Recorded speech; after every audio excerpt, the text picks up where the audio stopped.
শুভ দুপুর বন্ধুরা। সেই সকালে বাজারে এসেছি, তখন তোমাদের ভিডিও দিয়েছিলাম। প্রত্যেক বছর লক্ষ্মী পুজোয় বড়মশাই আর আমি লক্ষ্মী পুজোর আগের দিনকে সমস্ত বাজার করে রাখি, তাই আজকেও চলে এসেছি।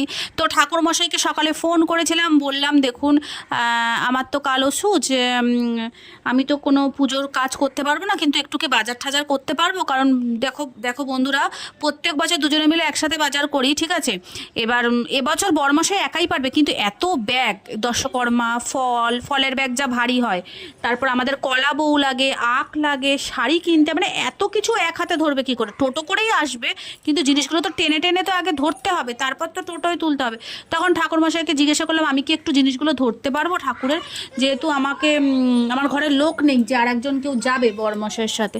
তখন বললো যে হ্যাঁ হ্যাঁ, ওগুলো সমস্ত ধরতে পারবে, কিন্তু কালকে যখন পুজো হবে তখন তুমি কিছু ছোবে না। আমি বললাম ঠিক আছে, উনি যেহেতু বলেছে আর কোনো অসুবিধা নেই।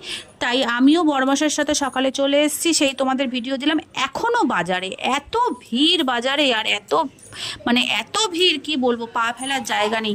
তার মধ্যে কালকে সারা রাত ঠিক করে ঘুম হয়নি।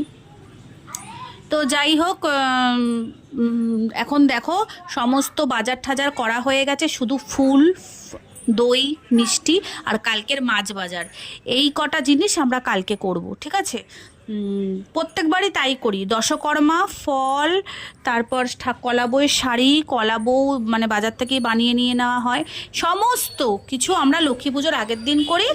আর লক্ষ্মী পুজোর দিনকে শুধু আমাদের লক্ষ্মী পুজোর দিনকে আমাদের মাছ খেতে হয়, তাই মাছ বাজারটা, মাছ আর ফল, এই ফল বলছি সরি, ফুল, মাছ আর হচ্ছে দই মিষ্টি, এইগুলো যেইগুলো আজকে আগের দিন করলে নষ্ট হয়ে যাবে সেইগুলো শুধু লক্ষ্মী পুজোর দিন করি, এই তিনটে। তো যাই হোক, সমস্ত করে শাখার দোকানে চলে এসেছি। এখন শাখা পছন্দ করছি, কোন শাখাটা পরবো। শাখা তো 4-5 জোড়া আমার ঘরে জমে গেছে, কারণ প্রত্যেক বছর লক্ষ্মী পুজোয় আমি শাখা পরি। শাখা পরি বলতে প্রথম 2-3 বছর শখ করে পড়েছিলাম, তারপর বড়মশাইকে বললাম এখন আর দরকার নেই, যে শাখাগুলো আছে ওগুলোই পরি, তারপর দেখা যাবে। কিন্তু বড়মশাই বলছে না না, প্রত্যেক বছর যখন তুমি পড়ো তাহলে পড়ো, কি আছে, এখন আমার ঘরে তো অনেক শাখা জমে গেছে। আমি মাঝে মাঝে একটু পাল্টে পাল্টে পড়ি। মানে কি বলবো, সব থেকে যে মোটা মোটা শাখাগুলো হয়, চওড়া চওড়া শাখা, তোমরা আমার ভিডিও দেখলে বুঝতে পারবে, সেই রকম শাখাও আছে, একবার পড়িয়েছিল। তারপর একটু মিডিয়াম টাইপের শাখাও আছে, একদম সরু শাখাও পড়ি, আর সেটাও আছে। তো এবার কোনটা নেব, সব ধরনেরই তো আছে।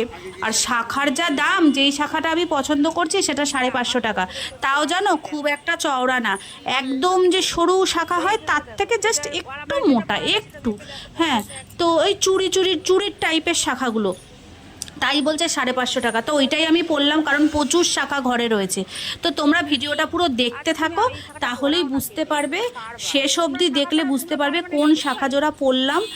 আর তার সাথে আর একটা শৌখিন শাখা, এখন যে ফ্যাশন বেরিয়েছে, হ্যাঁ, সেই এক জোড়া শাখাও আমি কিনেছি, তার জন্য পুরো ভিডিওটা দেখতে হবে, ঠিক আছে।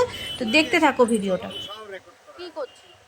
এইটা পড়াও না, আমি ওটা পড়াচ্ছি, মাথা ঘুরে গেছে, ওটা তোমার গেছে, আমার না। আচ্ছা ঠিক আছে ঠিক আছে, মন দিয়ে পড়ান। মন দিয়ে, হ্যাঁ, এটা না।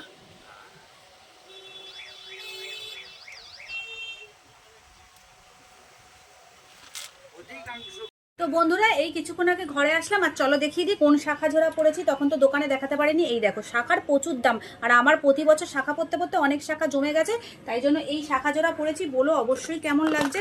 বেশি চওড়া পড়িনি, চওড়া শাখা আছে, আর তার সাথে এই শাখাটা কিনেছি। এই দেখো কেমন হয়েছে, অবশ্যই কমেন্ট করে জানাবে, ঠিক আছে।